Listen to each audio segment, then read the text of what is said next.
T-Mobile Home Internet Error Code WAN002 indicates your gateway can't connect to T-Mobile's network to get an IP address.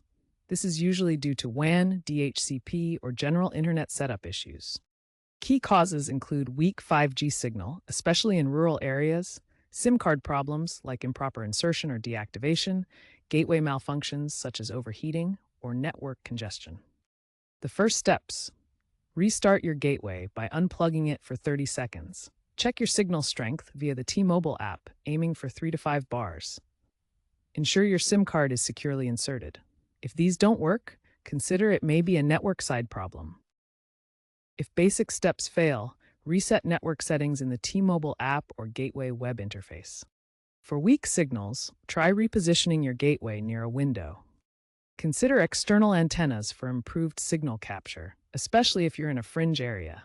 T-Mobile sometimes subsidizes these. Contact T-Mobile support for advanced diagnostics and potential remote resets. Keep your gateway's firmware updated, as updates often contain DHCP bug fixes. While T-Mobile is expanding its 5G network and implementing AI-driven network optimization to reduce these errors, these troubleshooting steps will get you started. For more in-depth help or advanced issues, you should call T-Mobile customer support.